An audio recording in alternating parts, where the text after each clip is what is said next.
On May 20th, Taiwan sent a significant signal of compromise toward Beijing. During Lai Ching-te's speech marking the first anniversary of his inauguration, he called for replacing confrontation with dialogue, restarting tourism and educational exchanges, and jointly pursuing peace and prosperity. So this was in stark contrast to his speech in October last year, in which he emphasized that Taiwan and China are not subordinate to each other and that national sovereignty must not be violated.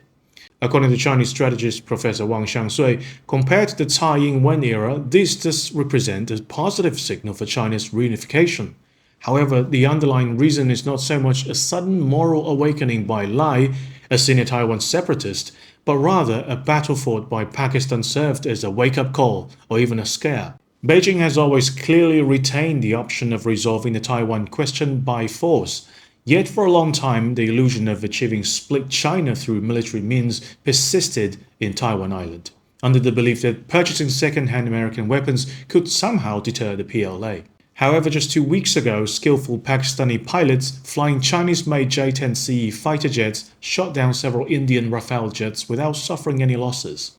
This made Lai realize that trying to resist reunification through Western arms is a dead end.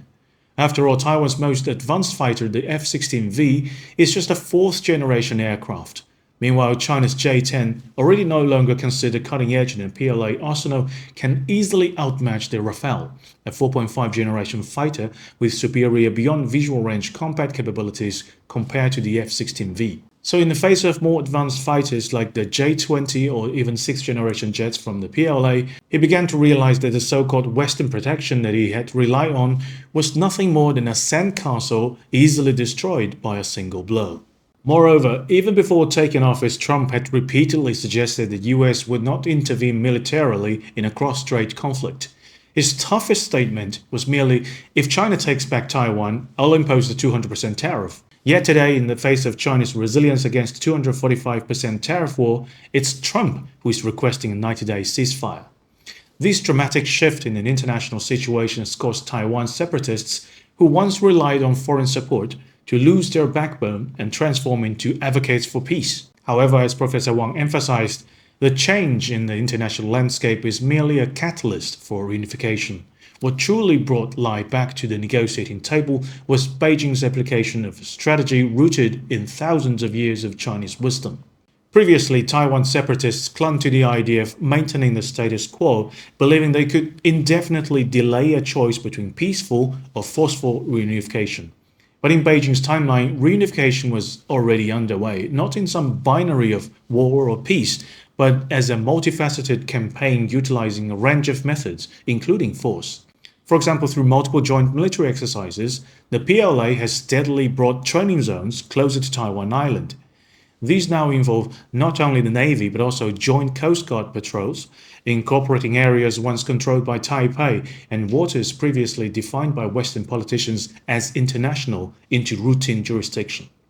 With more dollar-bought allies switching to the One China principle and a growing wave of early retirements from the Taiwanese military despite pay raises, even the most stubborn separatists are now being forced to admit they've lost nearly all avenues.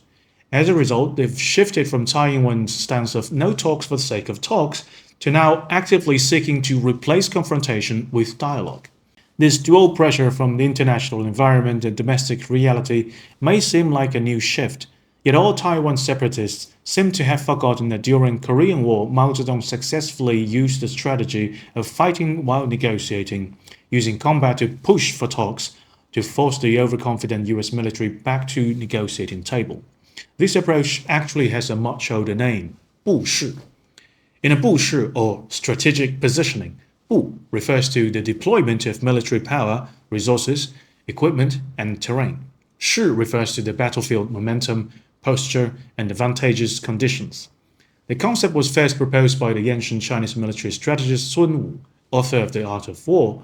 His core idea, he who holds the superior position wins, emphasized that once key elements in confrontation are arranged to favor one side, it becomes possible to guide the opponents into actions that lead to that side's victory.